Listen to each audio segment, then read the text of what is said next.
Bonjour, je vous présente une partie d'Azteca, donc vous connaissez sans doute la règle puisque vous l'avez regardée, en tout cas je l'espère. Donc vous savez que la partie se joue en deux manches, un joueur joue la vie et puis ensuite dans la deuxième manche joue la mort.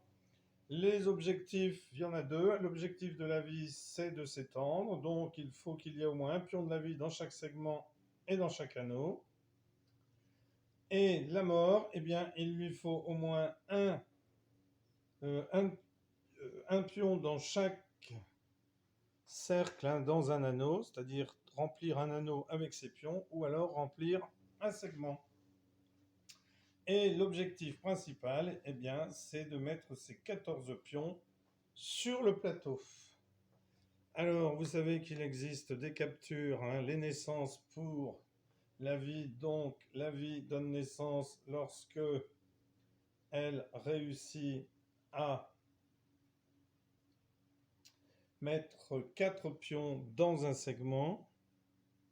Et la mort donne naissance à la mort, à la désintégration, c'est la désintégration.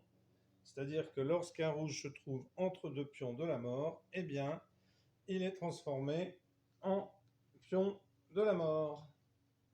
Et dans ce jeu, la règle aussi à bien suivre, eh bien, c'est lors de la pose de votre pion, vous devez placer un pion sur un emplacement libre, mais l'emplacement doit être adjacent par la verticale ou par l'horizontale à un pion de la vie, et pour la mort, un pion de la mort. Alors je peux bien sûr placer un pion de la vie à côté d'un pion de la mort, à condition que j'ai un pion de la vie.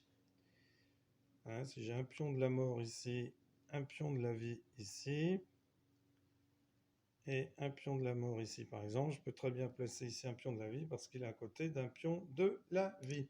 Et deuxième action possible, c'est de tourner de 45 degrés dans le sens des aiguilles d'une montre le plateau, alors n'importe quel anneau du plateau.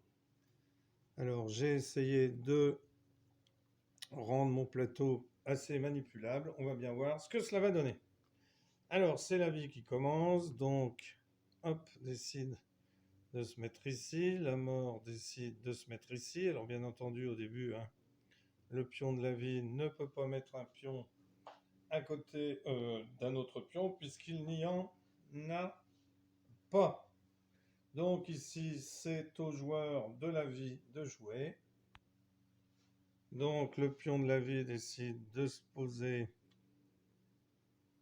ici. Le pion de la mort, alors s'il se pose ici, il y en a deux, donc ça ne va pas, il faut qu'il n'y en ait qu'un.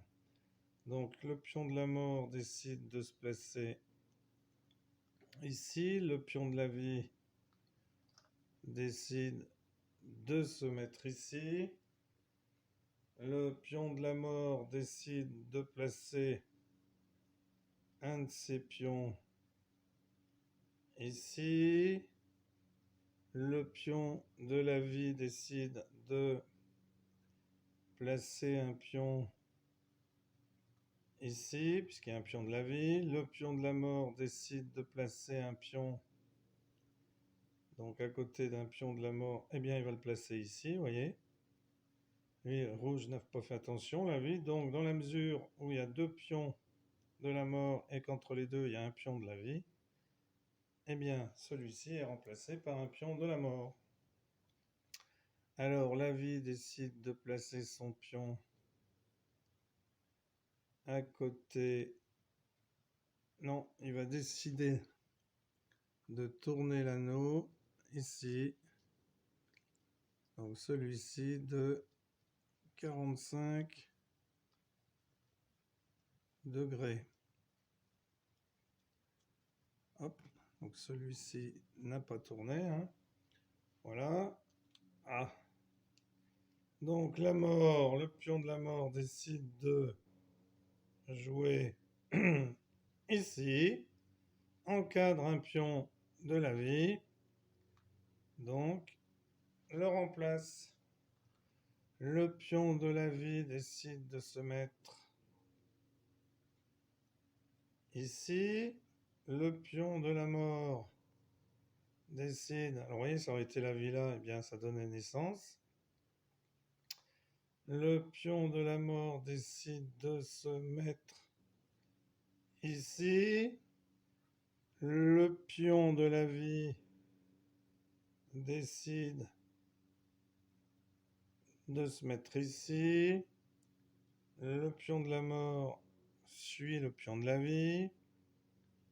Le pion de la vie décide de se mettre ici. Le pion de la mort décide de se mettre ici. Le pion de la vie décide de se mettre ici. Le pion de la mort décide de se mettre